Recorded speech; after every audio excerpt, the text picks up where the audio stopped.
Maraming salamat po sa pagtangkilik ng ating video. Hinihikayat ko po kayong mag-like and subscribe para ma-update kayo sa susunod na nakabanata. Tara at umpisahan na natin. Ang taong nakatayo sa harapan nila. Hindi ito isang tao. Masyado siyang napakalakas. Napalunok ang mag-ama mula sa pamilyang Santos. Naalala nila kung paano nila unang naisip na si Ibon ay nagtataglay ng mga kakaibang kakayahan na kayang pumatay ng kahit sino. Gayunpaman, ang binatang ito na kinakatakutan ng lahat ay isang bukol lamang. At ang kailangan lang ni Gerald para tapusin ang kanyang buhay ay isang suntok lang. Bilang isang experienced at matalinong tao, alam ni Wesson na siya, ang kanyang anak, at ang kanyang buong pamilya ay matatapos na kung hindi siya kumilos ng mabilis. Dahil doon, agad siyang lumuhod bago nagmakaawa, boss. Huwag mo kaming patayin. Sloan, bilisan mo at lumuhod ka. Lumuhod ka sa harap ng boss at humingi ka ng tawad. Pagkatapos nito, hinila ni Wilson ang braso ng kanyang anak hanggang sa lumuhod ito sa tabi niya. Si Sloan mismo ay hindi sasang-ayon sa mga aksyon ng kanyang ama. Alam nila na silang dalawa ay wala sa anumang posisyon na saktan ang grupong ito.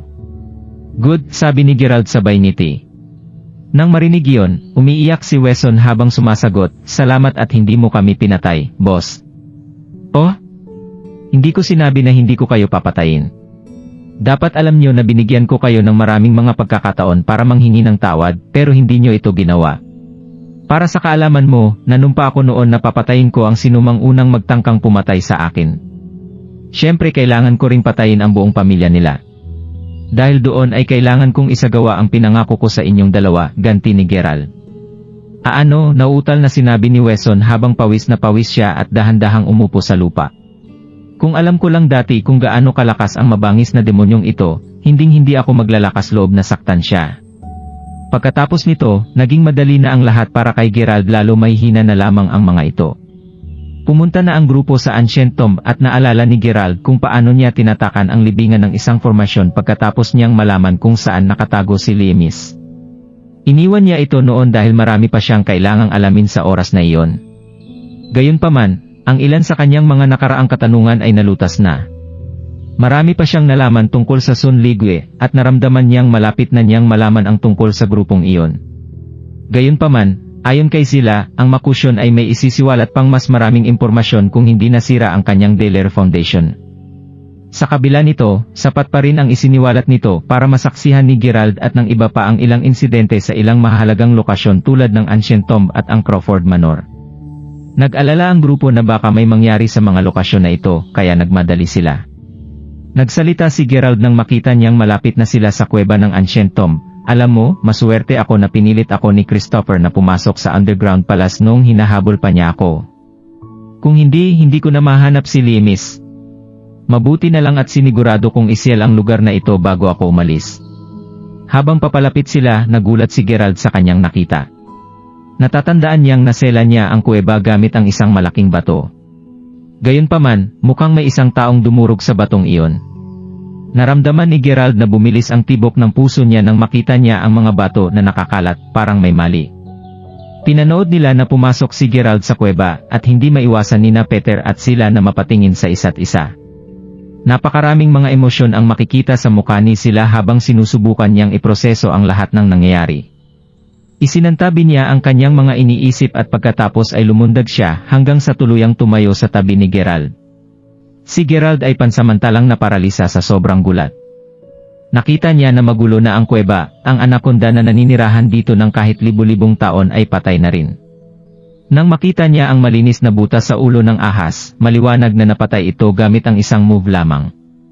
Gayunpaman, ang pinakamalaking bagay na kinagulat niya ay ang katotohanan na nawala na ang Eternal Coffin. Lemis. May kumuha kay Lemis. Kahit pa mataas ang katayuan ni sila sa lipunan, nakita ni Gerald ang kanyang mga mata na namumula at lumuluha. Sino nga naman ang makapagsisi sa kanya? Kung tutuusin, libu-libong taon na niyang hinihintay ang sandaling ito. Ang oras na wakas ay makakasama muli si Lemis. Ang dami niyang pinagdaanan pero hindi pa rin makita ni sila ang kanyang bangkay. Sino ang may kagagawa ng kasamaan na ito? Mula sa sinabi sa akin ni Sila, ang isip ng kaluluwa ni Lemis ay 20 years nang hindi nabubuhay. Hindi ito naiwasan dahil nangyari ito mula nang nabuhay ako. Pero wala na dito ngayon ang kanyang bangkay. Mahigpit na isinara ni Gerald ang kanyang kamao bago niya sinabi, kahit paliblib ang lugar na ito, sigurado akong naseal ko ang entrance ng kuweba gamit ang formasyon ng Dragon Blood Jade Pendant. Sino ang may sapat na kakayahan para gawin ang lahat ng ito? Noong nasa labas tayo, nakita ko na hindi nasira ang seal mo. Mukhang may isang tao na nakasolve nito ng madali lamang. Mukhang pamilyar na pamilyar din siya sa topography dito. Hindi rin sila nagkukulang sa lakas dahil napatay nila ang dambuhalang anaconda na ito, sabi ni Peter habang malungkot siyang naglakad papunta sa gilid ni Gerald. Masama ang loob ni Peter dahil kahit papaano ay tinulungan siyang makaligtas ni Limis. At higit pa, si sila ay tumulong sa kanila sa buong paglalakbay nila. Sa huli, nabigo siyang ipagsama si sila at Limi, gayon din nawala na ang bangkay nito. Lalo lang nakonsensya si Peter dahil dito. Si Gerald ay tahimik na nakatayo sa gilid at sinisisi ang kanyang sarili habang si sila ay nakatayo malapit sa patay na anaconda at biglang naramdaman niyang pumatak ang luha niya sa kanyang pisngi at papunta sa bangkay ng higanting ahas. Nang marinig ang pagtulo ng luha ni sila, agad namang lumitas ang berdeng ilaw mula sa higanting ahas. Naging isang berdeng globe ang liwanag at maririnig dito ang bossy na tunog. Ito ang nag-udyok kay sila at Gerald na mausisang maglakad papunta doon upang mag-imbestiga. Matapos marinig ang ilang kakaibang ingay, naintindihan na nila ang ilang salita na nagmumula dito. Ang liwanag ay sinusubukang makipag-usap sa kanila. Bumalik ka na, sabi ng malabong boses. Ikaw ba ang higanting anaconda? Nagtatakang tinanong ni Gerald. Masaya sila habang sinusubukan nilang intindihin kung ano ang sinasabi ng berdeng liwanag, ngunit naramdaman ni Gerald na ang liwanag na ito ay katulad ng isip ng kaluluwa ng ancestor ng pamilyang Gunther. Oh, ako ito. Nakakalungkot dahil patay na ako. Sa kabila nito, ngayon ko lang pinakita ang sarili ko dahil habang inihahanda ko ang aking sarili para sa aking kamatayan noon, napanatili ko ang isip ng aking kaluluwa sa pamagitan ng paghawak sa aking pag-iisip hanggat hindi ako nakakatanggap ang pinakamaliit na halaga ng Holy Strength. Dahil sa luha, nagawa kong ipakita ang anyo na ito ng may kaunting pagsisikap, dahan-dahang ipinaliwanag ng higanting anaconda. Okay. Pero ano nga ba ang nangyari dito? At huwag kang mag-alala, hahanap ako ng angkop na katawan para sa iyong reincarnation pagkatapos nito. Kailangan ko lang gamitin ang Thunder Eruption para ilipat ang iyong kaluluwa dahil na-preserve mo ang iyong kaluluwa, naawang sinabi ni Gerald sa higanting ahas. Kung tutuusin, nahuli na ang ahas noong maliit pa lamang ito bago ito inilagay dito bilang isang halimaw na magbabantay sa Ancient Tomb. Sa madaling salita, ito ay nakakulong dito sa loob ng libu-libong taon. Ngayong tapos na ang kanyang misyon, pinaplano ni Gerald na kumuha ng kagubatan para malayang manirahan doon ang ahas sa natitirang bahagi ng kanyang buhay. Kahit pa isa itong ahas lamang, naramdaman ni Gerald ang pangangailangan na ituring ito bilang isang nakatatanda sa kanya. Kung tutuusin, ito ang tumulong sa kanya noon sa loob ng Ancient Tomb. Salamat, pero magiging walang silbi ang iyong efforts kung ipapagpatuloy mo ito. Masyado ng malaking effort para sa akin na mapanatili ang aking kaluluwa habang naghihintay ko ang iyong pagdating sa nakalipas na 20 araw. Dahil doon, kinailangan kong ubusin ang pangunahing bahagi ng aking kaluluwa para mapanatili ang munting pag-iisip ko ng hindi masyadong matagal. Dahil doon, kapag naipasa ko na ang aking mensahe, siguradong mawawala na ako ng tuluyan, sagot ng higanting ahas kasunod ang buntong hininga.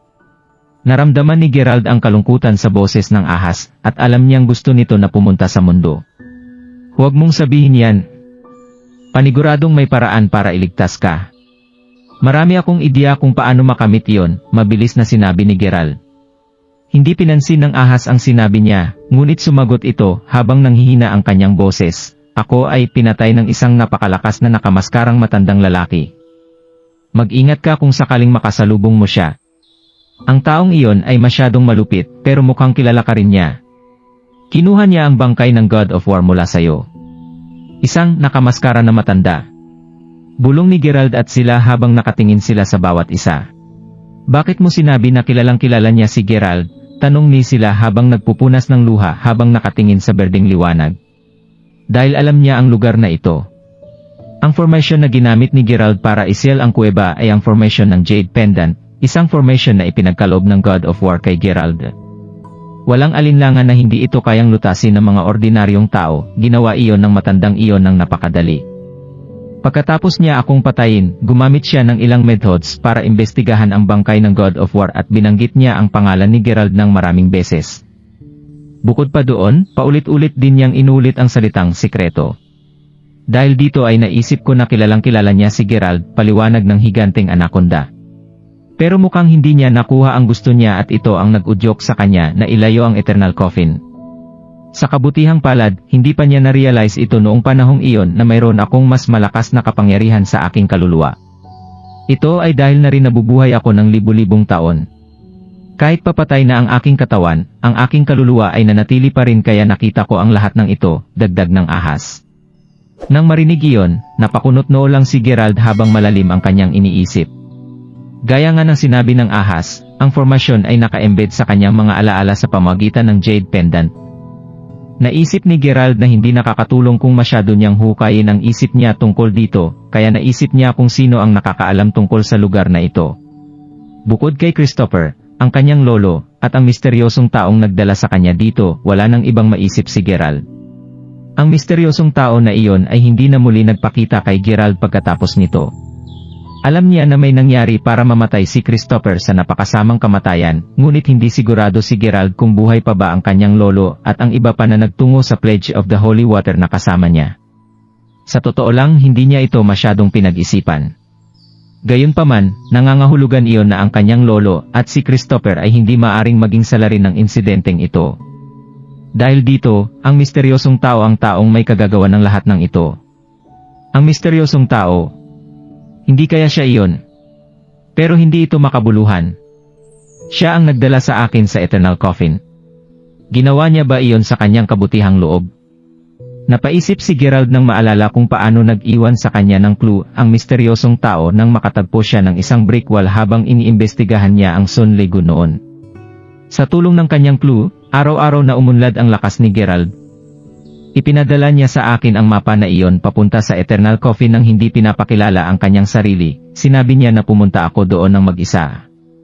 Pagkatapos pumayag ni Lolo na pumunta ako, sa huli ay nakita ko ang Eternal Coffin na nagbigay daan sa akin na gumawa ng napakabilis na development sa aking training noon.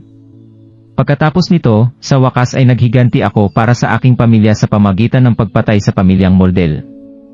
Sa kabila nito, siya rin ang dahilan kung bakit ako nakakuha ng napakaraming clues tungkol sa insidente ni Sila. Hanggang sa puntong ito, tinutulungan niya ako. Hindi kaya ginagamit niya lang ako. May balak ba siyang saktan ako pagkatapos ng lahat ng ito? Pero hindi ito nag-make sense na isip ni Geralt. Meron ka bang kilala na makapangyarihang tao? Geralt, tanong ni Sila habang nakatingin sa kanya. Matapos mag-isip ng ilang sandali, tumango si Geralt bago niya sinabing oo. Nabanggit ko na siya sa'yo dati. Siya ang aking master na si Finlay at napakalakas niya na hindi ko siya matatalo kahit sa kasalukuyang lakas ko ngayon. Nakikipag-sparring ako sa kanya araw-araw, pero hindi niya pa rin pinapakita ang kanyang totoong lakas. Nang marinig iyon, biglang naging mabagsik ang ekspresyon ni Sila at Peter. Kung tutuusin, sigurado sila na isang makapangyarihang tao ang taong nagdudulot ng takot kay Geralt. Pero may utang na loob ako kay Finlay. Niligtas niya ang buhay ko, at siya rin ang nagturo sa akin ng martial arts. Mabuti siya sa akin, kaya sa tingin ko, hindi siya ang may kagagawa nito, dagdag pa ni Geralt. Sa tingin ni Geralt ay hindi si Finlay ang taong kumuha ng deity dahil naging mabuti ito sa kanya noon. Komportable siya sa tuwing kasama niya ang matandang iyon. Kung mabait talaga siya sa'yo, hindi ka ba nagtataka kung bakit hindi mo pa rin siya nakikita hanggang sa puntong ito? Malakas ang kutob ko na ang pagkasira ng Delaire Foundation mo ay may kinalaman kanya, sabi ni Sila pagkatapos niyang mag-isip ng sandali. Nang marinig iyon, agad na nakaramdam si Geralt ng matinding kirot sa kanyang puso habang umiling-iling siya bago sumagot ng, imposible iyon. Hindi ako naniniwala na gagawin niya ito sa akin. Gusto ko munang imbestigahan ito ng maigi bago ako gagawa ng sarili kong konklusyon. Sa sandaling iyon, si Jasmine ay lumapit sa kanila at itinuro ang berdeng liwanag habang sumisigaw, Geralt, tingnan mo yan. Ang isip ng kaluluwa ng higanting anaconda ay nagsisimula ng mawala. Isinantabi muna ni Geralt ang lahat ng iniisip niya at agad niyang ginamit ang kanyang Thunder Eruption skill upang ibalot ang kanyang essential key sa kaluluwa dahil gusto niya pa itong ma-preserve. Hindi mo kailangang sayangin ang essential key mo sa akin. Nawawala na ako at wala kang magagawa para mapigilan ito. Tandaan mo ang sinabi ko na mag-ingat ka sa mga gagawin mo, Gerald. Paalam sa'yo. Nang marinig iyon ng higanteng ahas, pinalakas ni Gerald ang kanyang puwersa na may essential key habang sumisigaw siya, hindi kita hayaang mamatay ng ganito. Hey, hindi ko inasahan na makakahanap ako ng kaibigan pagkatapos ng napakatagal na panahon at mabait pa siya. Salamat. Sabi ng maliit at berdeng liwanag na habang dahan-dahang lumulutang ang mataas. Katulad ito ng dragonfly na lumilipad sa gabi, ang isip ng kaluluwa ng anaconda ay unti-unting lumipad sa taas hanggang sa kumalat ito sa isang dagat ng napakaraming mga kislap. Habang kumukupas ang mga huling kislap, lalo namang humigpit ang pagkakasara ng kamao ni Gerald. Isang beses lang niya nakita ang higanting anaconda bago ang araw na ito, pero tinulungan siya nito. Isinakripisyo pa ng ahas ang isip ng kaluluwa nito para lamang bigyan siya ng babala tungkol sa nakamaskara na matandang iyon. Sa puntong iyon, itinuring na ni Gerald na bahagi na ng kanyang pamilya ang ahas, at nanumpa siya na hindi niya hahayaan na may mangyari dito hanggat nasa tabi niya ito. Gayunpaman, wala siyang naitulong sa sitwasyong iyon. Ang kaluluwa ay naglaho na lamang at wala na siyang magagawa para pigilan ito. Galit na galit si Gerald sa kanyang sarili dahil hinayaan niyang mawala ang bangkay ni Linis. Sa totoo lang, ayaw niyang ipakita ang sarili niya dahil talagang nakaramdam siya ng matinding kahihiyan dahil dito. Huwag kang mag-alala, hindi kita sinisisi sa lahat ng ito, Gerald. Siguro ito na ang kapalaran ko, kaya huwag mong sisihin ang sarili mo sa pangyayaring ito. Kailangan pa rin nating pumunta sa Crawford Manor. Pinakita na ng makusyon ang tahimik na ancient tomb, kaya talagang nag-aalala ako na baka atakihin din ang pamilya mo, sabi ni Sila. Nang marinig iyon, biglang nabalisa si Peter at Gerald. Ang makusyon ay nagpakita ng itim na liwanag na bumabalot sa nakakatakot na tahimik na ancient tomb, gayon din ang makikita sa Crawford Manor. Kaya kailangan nating magmadali sa bahay mo, Gerald, dagdag ni Sila. Takot na takot si Peter sa sandaling ito at alam ni Gerald na tama ang sinabi ni Sila. Sinabi sa kanya ng ahas na kilalang kilala siya ng mamamatay tao. Dahil doon ay alam niya na kilala ng lalaking nakamaskara ang tungkol sa kanyang pamilya. Balisa siya habang iniisip niya ito at alam niyang hindi niya papayagang may mangyaring masama sa kanyang pamilya. Pagkatapos nito ay sinabihan ni Sila na manatili si Leo at ilibing ang bangkay ng higanteng anaconda. Pagkatapos nito, dinala nila sila Jasmine at ang iba pang mga babae pabalik sa North Bay. Mabilis namang pumunta si Gerald, Sila at Peter sa Crawford Manor. Dahil sa kanilang mga abilities, abutin lamang ng ilang oras para marating ni Gerald at ng dalawang iba pa ang Crawford Manor sa North Bay. Sa buong paglalakbay nila doon, iniisip ni Gerald ang tungkol sa kalagayan ni Nalira, Queta, at Gian na nagpapagaling sa Crawford Manor noong huli niyang nakita sila. Inisip rin niya ang tungkol sa seguridad ng Crawford Manor. Ang mga mula sa Soul Palace ay kasalukuyang nagbabantay doon, ngunit natatakot pa rin siya dahil ang lalaking nakamaskara na iyon ay mabilis na napatay ang anaconda. Nag-aalala si Gerald na kung may masamang intensyon ang matanda na nakamaskara sa kanyang pamilya, walang sinuman sa Manor ang makapigil sa kanya. Sumigaw si Gerald nang makita niyang malapit na sila, malapit na tayo sa isla ng Manor.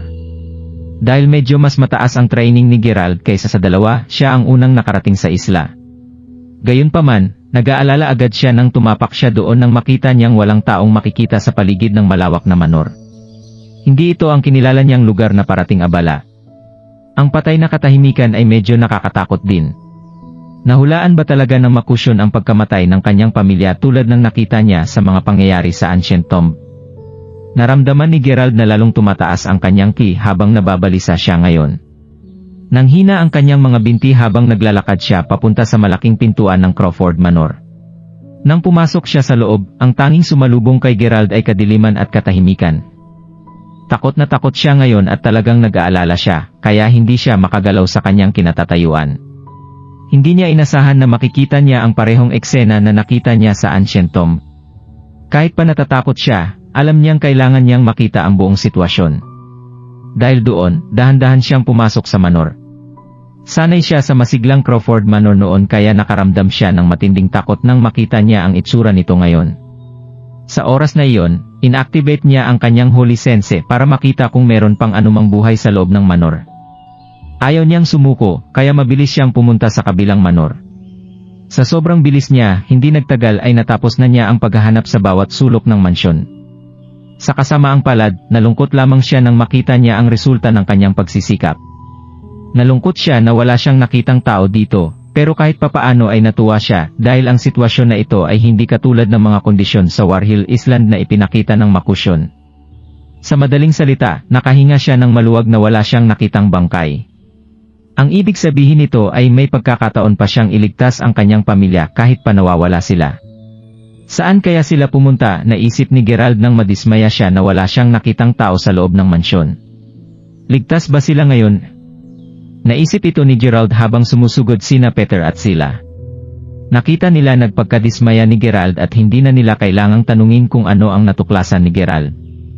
Masama na ang kutob ni Peter nang makita niya ang looban ng manor bago pa man siya muling makipagkita kay Gerald. Ginamit ko na ang aking holy sense para hanapin sila pero hindi ko sila mahanap. Nawala na lang sila bigla, sabi ni Gerald habang nakasara ng maigi ang kanyang kamao. At least wala pang bangkay.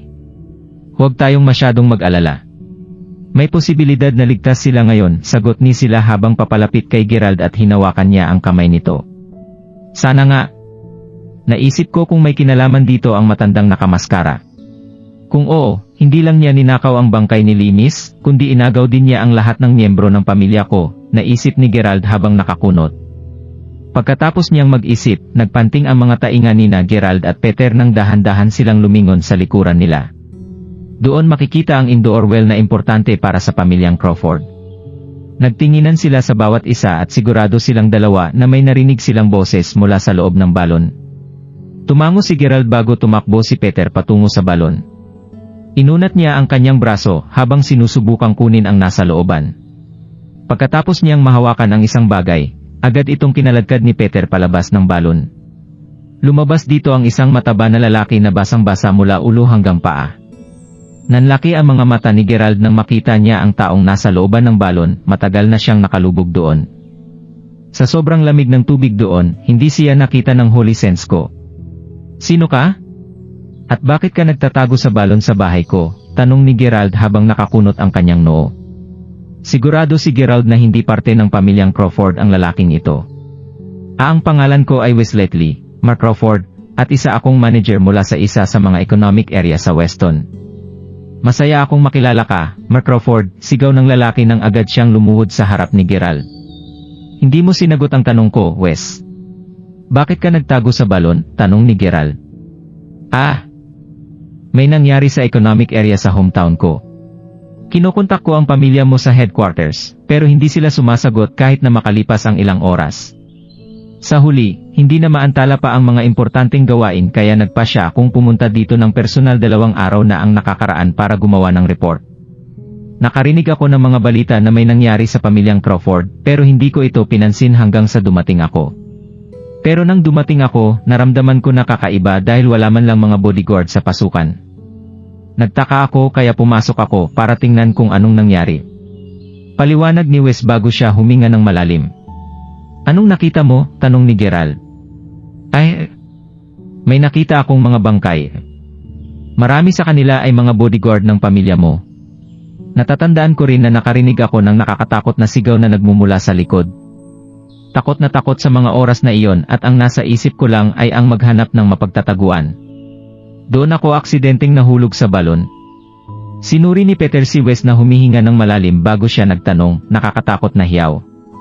At saka, ilang bangkay ang nakita mo? Hindi Hindi masyadong marami sa totoo lang. Kung tama ang pagkakaalala ko, mga 8 sila. Masyado akong natakot sa mga nakakatakot na iyak na nagmumula sa backyard, sagot ni Wes nang makitang natrauma siya sa karanasang iyon. Pagkatapos nito, nahulog ka sa balon at nanatili lang doon hanggang ngayon. Ganun ba ang nangyari? Tanong ni Gerald habang magkatinginan silang dalawa ni Peter. Naniwala si Gerald sa mga salita ni Wes dahil ginamit niya ang kanyang divine vision upang makita ang anumang kasinungalingan. Lumalabas na totoo ang lahat ng sinabi ni Wes. Mark Crawford. Pagkatapos kong mahulog sa balon, narinig ko ang mga taong tumatakbo palapit sa akin. Natakot akong may mangyaring masama sa akin kaya agad akong sumisid sa balon. Sa tingin ko iyon lang ang dahilan kung bakit ako buhay pa, paliwanag ni Wes. Sino kaya ang may kagagawa nito? Sabi ni Gerald bago siya huminga ng malalim. Ang kanyang dugo at ki ay kumukulo sa puntong ito at kahit sino ay mararamdaman ang layunin na pumatay na lumalabas mula sa kanya. Pagkatapos nilabas ko ang ulo ko sa tubig at sumilip para makita kung wala ng delikadong tao dito. Pagkatapos nito ay agad akong sinalubong ng tunog ng mga mabibigat na bagay na kinakaladkad palayo. Akala ko bang kay iyon kaya hindi ko pinakita ang sarili ko hanggang sa narinig ko ang pamilyar mong boses, Mark Crawford. Pero paano ito nangyari, Mark Crawford? Sa sobrang lakas ng pamilya mo, hindi ko maisip na may mga ngahas na saktan kayo, sigaw ni Wes na puno ng kalungkutan ang boses. May nabanggit ka kanina tungkol sa mga taong nalaman na may nangyari sa pamilyang Crawford bago ka dumating sa manor na ito. Anong sinabi ng mga tsismis na iyon? Walang emosyon na tinanong ni Peter. Nalaman ko ito sa ilang regional manager sa Weston. Sa pagkakaalam ko, sila ang unang nakakaalam sa nangyari. Sige. Speaking of, hindi ba sinabi mo may report ka sa pamilyang Crawford? Ano yun? Oo. Nalaman ko na may ilang manager mula sa malalaking lugar na naglilipat ng mga properties ng pamilyang Crawford ng palihim. Gusto kong i-report iyon, pero wala akong mahanap na mapagsasabihan. Hindi ko inaasahan na ganito ang mangyayari sa pamilya mo noong una akong dumating dito, Mark Crawford, umiiyak na sinabi Wes habang nakaluhod siya sa lupa. Mga manager. Mukhang alam nila ang ilang bagay tungkol sa insidenteng ito, sagot ni Peter. Tumango si Gerald bago niya sinabi, tatanungin ko sila kaagad tungkol dito. Hindi, huwag muna nating gawin iyon. Mas mabuting huwag nating alertuhin ang kalaban bago mo pa natin imbestigahan ang mga detalye tungkol sa insidenteng ito. Masyadong kahina-hinala para sa mga regional managers na ilipat ang mga properties ng Crawford. Sa pagkakaalam ko, palaging ipinapasa ng mga regional manager ng pamilyang Crawford ang kanilang mga trade sa susunod na henerasyon at ilang henerasyon na silang naging tapat sa pamilyang Crawford. Halos imposible na pagtaksalian nila ang pamilyang Crawford. Kaya huwag muna tayong magpadalos-dalos bago pa man natin malaman ang buong katotohanan, sagot ni Peter pagkatapos niyang mag-isip ng ilang sandali. Nang marinig iyon, tumango si Gerald pero nagtaka siya sa lalaki bago siya tuluyang nagtanong, mukhang alam mo ang tungkol sa pamilya ko, sir.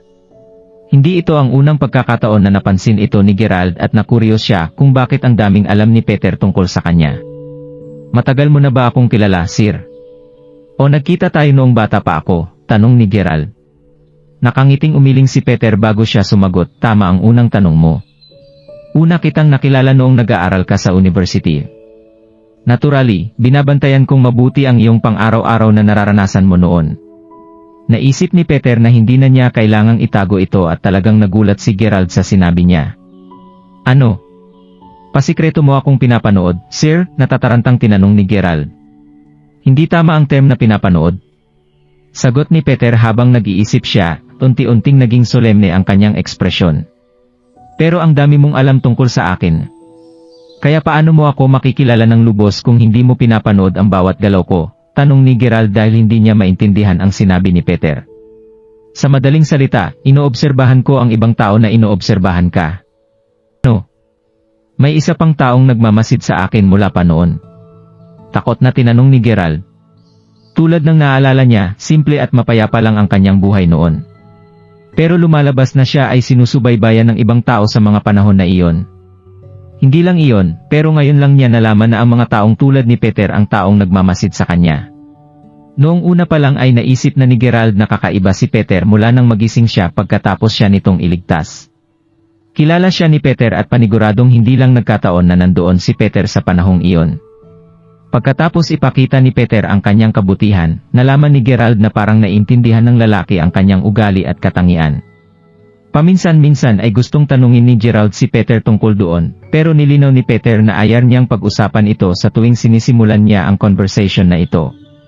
Pagkatapos nito ay naging abala sila at hindi na nagkaroon ng pagkakataon si Gerald na pag-isipang muli ang tungkol dito hanggang sa puntong ito. Dahil nadulas ang dila ni Peter, kaya naalala ni Gerald na subukan ang kanyang kapalaran na tanungin siya kung bakit ang dami niyang alam tungkol sa kanyang pagkatao. Hindi niya inaasahan na sa wakas ay makakatanggap siya ng isang nakakagulat na sagot. Nalaman ko na binabantayan ka ng taong iyon sa loob ng matagal na panahon pagkatapos mong umalis mula sa Sereni County para simulan ang iyong freshman year. Hindi siya masyadong nagpapakita noon, pero lalo lang siyang nagpakita pagkatapos mong ipakita ang iyong totoong pagkatao. Hindi ako sigurado kung ano ang tunay niyang intensyon sa'yo, at nag-alala ako na baka saktan ka siya, kaya doon ko sinimulan ang pag-obserba sa kanya. Para mapadali ang investigasyon ko, minsan akong nag-disguise bilang isang cafeteria worker sa school mo. Haha! Paliwanag ni Peter habang ipinakita niya ang kanyang pilit na ngiti. Pumunta ka pa sa cafeteria ng university ko. Pero hindi pa kita nakita doon, sagot ni Gerald dahil hindi niya naalala na nakita niya si Peter noon.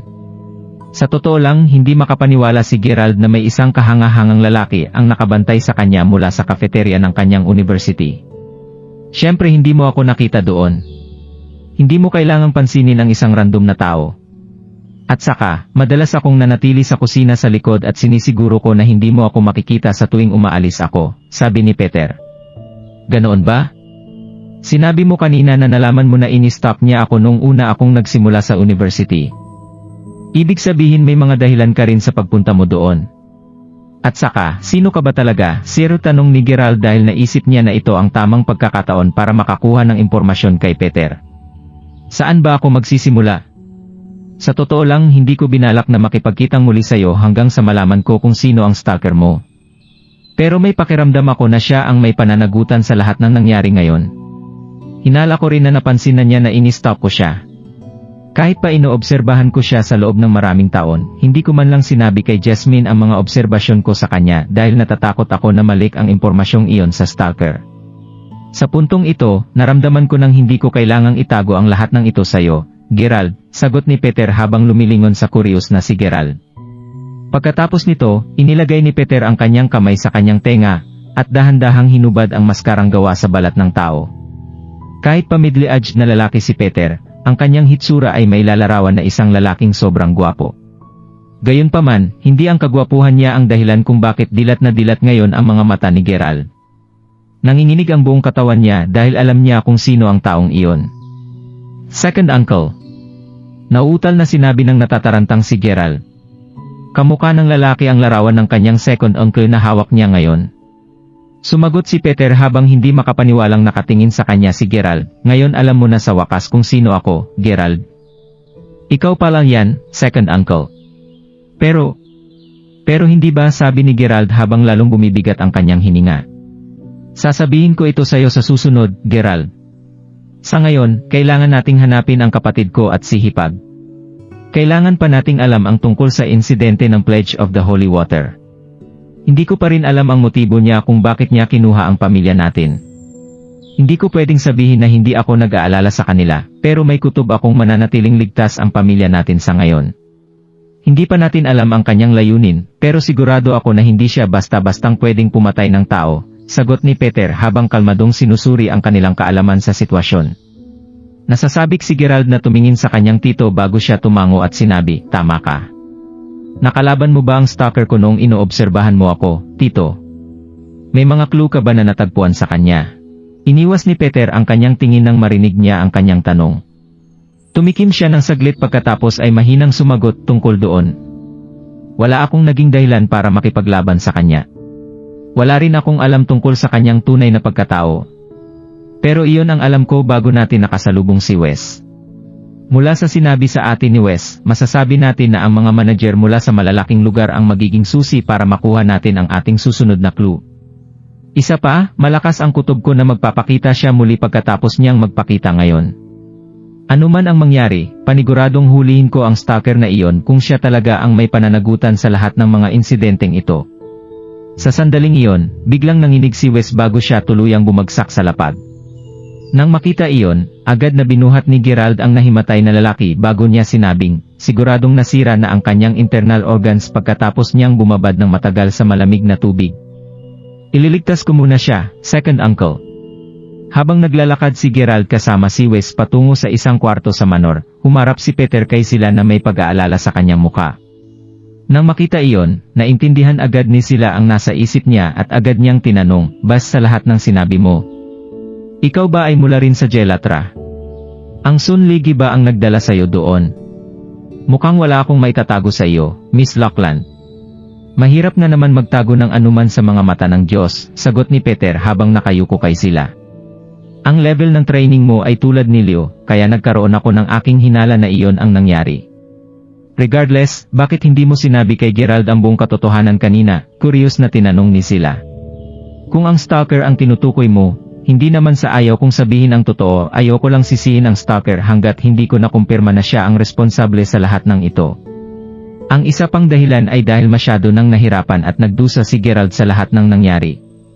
Natatakot ako na kung sasabihin ko sa kanya kung sino ang pinaghihinalaan kong stalker, hindi niya ito matatanggap at talagang tatanggihan niya ito, sagot ni Peter habang umiiling na may pag-aalala sa kanyang boses.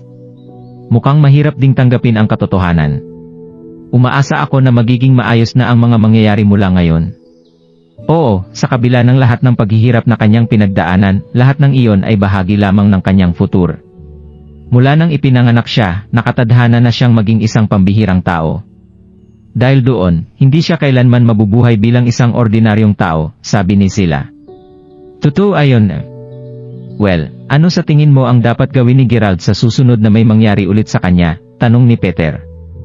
Kahit pa nakakatakot ang kanyang kasalukuyang lakas, ang kanyang Delere Foundation ay nasira pa rin. Sa madaling salita, malinaw na hindi pa niya makakamit ang lakas na kailangan niya para harapin ang taong iyon. Dahil doon, masyado akong nag-aalala tungkol sa susunod na mangyayari. Talagang nag-aalala si Peter tungkol dito. Napansin ni Peter na malaki ang posibilidad na ang kanyang kapatid na si Queta, ang iba pa ay hindi malalagay sa isang sitwasyon kung saan may mangyayaring mapanganib sa kanilang buhay. Kung tutuusin, may kutob si Peter na ang taong gumagawa ng lahat ng ito ay kinidnap sila para magamit niya sila bilang panakot kay Gerald. Kung mangyari man ang senaryo na iyon, malaking problema ang kaharapin ni Gerald.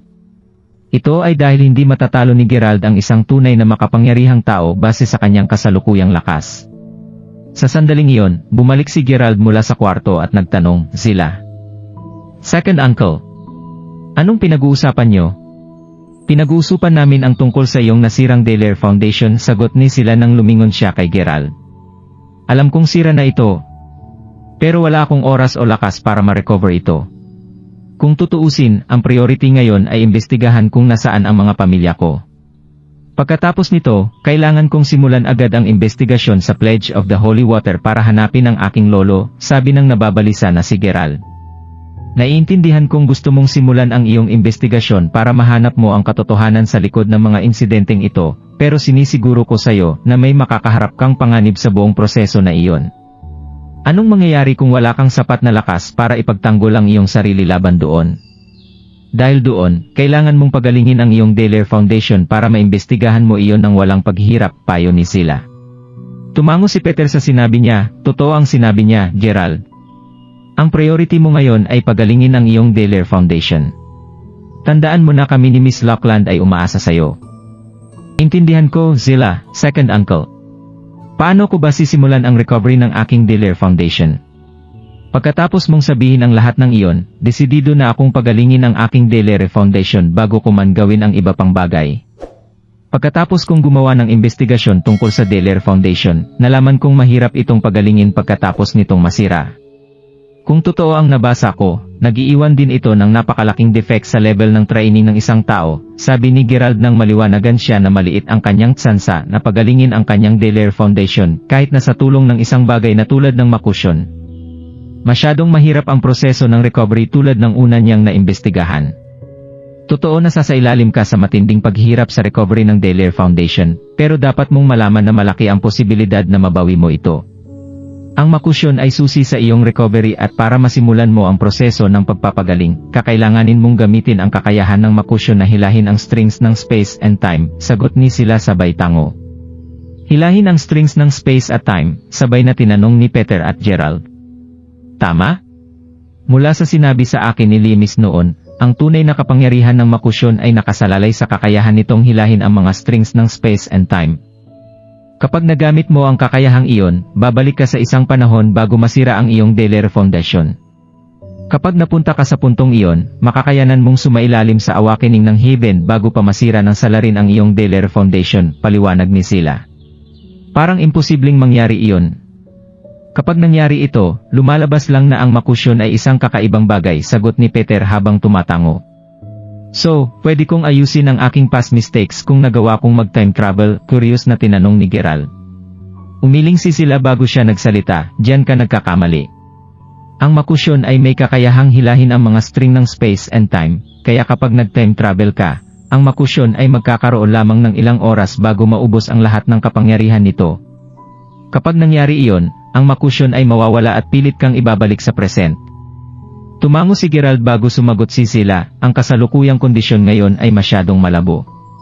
Pero ang King of Judgment Portal ay paniguradong hindi susuko sa pagkuha sayo, at ang nakamaskara na matanda ay hindi na magtatago pa kapag umatake ito sayo, Gerald. Medyo komplikado rin ang tungkol sa sitwasyon tungkol sa Pledge of the Holy Water kung saan makikita ang entrance ng Jelatra. Dahil wala ka pang sapat na lakas, ipinapayo ko sayo na huwag kang magpatumpik-tumpik sa iyong desisyon na pumunta doon. Isang maling move lang at masasayang ang lahat ng efforts mo. Sa puntong iyon, huli na ang lahat para ayusin ang mga bagay. Nang marinig iyon, unti-unting kumalma si Gerald. Dahil doon, masyado siyang nag-alala sa kanyang lolo dahil hindi siya sigurado kung buhay pa siya sa Pledge of the Holy Water. Kung hindi lang siya pinigilan ni Sila at Peter, paniguradong aalis agad siya para hanapin ang kanyang lolo sa puntong ito. Tama si Sila at kumalma si Gerald nang mapagtanto niya iyon. Wala pa siyang kapangyarihan para lumaban sa kanila at paniguradong maulit ang sitwasyon kung saan muntikan na siyang patayin ni Hogan kung susubukan niyang pilitin na hanapin ang Pledge of the Holy Water. Kapag namatay siya doon, siguradong magdudulot ito ng kapahamakan para sa kanyang pamilya, lolo, at kay Mila. Sumasang-ayon ako sa sinabi mo kaya hindi ko muna ipagpapatuloy ang aking paglalakbay sa loob ng 1 linggo, Sila. Hindi ako mapapakali kung hindi ko sisimulang imbestigahan ang insidente tungkol sa mga regional manager at makakaapekto ito sa focus ko na mag-time travel, sagot ni Gerald. Kahit pa malakas ang isang tao, hindi mapapanatag ang isip nila kapag nalalagay sa peligro ang buhay ng kanilang pamilya. Dahil may clue na si Gerald, lalo siyang naging desidido na ayusin ang issue na ito. Kang gawin ito, pero kailangan mong tandaan na ang proseso ng paggamit ng kapangyarihan sa Dragon Blood Jade Pendant para pinuhin ang makusyon ay nangangailangan ng hindi bababa sa 1 buong araw at gabi para makumpleto ito. Dahil doon, bumalik ka sa lalong madaling panahon kapag tapos ka na. Ang iyong second uncle ay mananatili upang tulungan akong bantayan ang proseso, sabi ni Sila pagkatapos niyang mag-isip ng sandali. Walang problema, Miss Lachlan. May gusto akong tanungin. Kapag bumalik sa nakaraan si Gerald, sa anong panahon siya dapat bumalik? At hanggang kailan siya mananatili doon, tanong ni Peter. Magandang katanungan yan. Kailangang bumalik ni Gerald sa isang perpektong punto ng oras bago pa nasira ang kanyang Delere Foundation para sumailim siya sa Baptism of Heaven para makuha niya ang pinakamagandang epekto nito. Sa totoo lang, masyado nang huli ang Baptism of Heaven ni Gerald. Dahil doon, hindi niya na-activate ang kanyang Delere Foundation sa panahon ng baptism dahil nasira na ito noon. Pagkatapos kong makita ang kalagayan ni Gerald, sasabihin kong kailangan niyang bumalik ng hindi bababa sa 2.5 years na ang nakakaraan para makarating siya sa panahon na kanyang Delere Foundation ay buo pa rin. Ang proseso ng paglalakbay ni Gerald ay nakasalalay sa tacit understanding ni Gerald sa Dragon Blood Jade Pendant. Kapag nagkaroon siya ng malinaw na pag-intindi, ibabalik ng makusyon si Gerald sa panahon na gusto niyang puntahan. Mananatili si Gerald doon ng 1 buong linggo. Sa madaling salita, mayroon ka lamang 7 araw para sumailalim sa Baptism of Heaven bago ka mapipilitang bumalik sa present, paliwanag ni Sila. Tumango si Sila at biglang nagtaka si Gerald, 2.5 years, mahirap pa ako noon. Ang circumsite ay nasa mountaintop. Naisip ko kung madidisrupt ko ang order kung ibunyag ko ang aking tunay na pagkatao. Sa pag-aalala niya, tinanong niya si Sila. Kailangan mong mag-ingat para dyan. Kapag bumalik ka na sa nakaraan, hindi mo na mababago ang anumang bagay na alam mo nang mangyayari. Halimbawa, sabihin nating may nangyari sa kaibigan mo noon at sa huli ay nakikialam ka, directly o indirectly, upang maiwasan ang ilang insidente na mangyari. Kung umabot sa puntong babaguhin mo ang senaryo na iyon, ibabalik ka dito ng makusyon. Ngayon, kung gusto mong ipakita ang iyong pagkatao para makuha ng maaga ang circumcise, pakiramdam ko ay hindi ka pipilitin ng makusyon na bumalik dahil sandali na lang bago magpasya ang nakaraan na ibunyag ang iyong tunay na pagkatao. Sa madaling salita, ang mga resulta ay pareho lang kahit na pinili mong ipakita ang iyong pagkatao ng mas maaga. Ituturing ito ng makusyon na tinatapos mo ang proseso ng pagiging isang mahirap hanggang sa maging isang mayamang tagapagmana, paliwanag ni Sila. Gumaan ang loob ko pagkatapos kong marinig iyon. Binili ko ang mountaintop villa bilang Mark Crawford. Sa madaling salita, Kahit nabilhin ko ito ng mas maaga pagkatapos kong bumalik sa nakaraan, hindi na ito mahalaga hanggat gagamitin ko ang parehong pagkatao, tama ba? Tama. May dalawa pang bagay na kailangan mong malaman tungkol sa time travel. Dahil hindi natural ang pagbabalik mo sa nakaraan, malaki ang posibilidad na ang presensya mo doon ay magduldot ng spatial at temporal na anomaly. Sa madaling salita, malaki ang posibilidad na ang mga pangyayari sa nakaraan ay magbabago, hindi tulad ng pagkakaalala mo sa iyong bersyon ng nakaraan. Dahil dito ay malaki ang posibilidad na magulat ka sa mga pangyayari dahil hindi ito tulad ng naalala mo.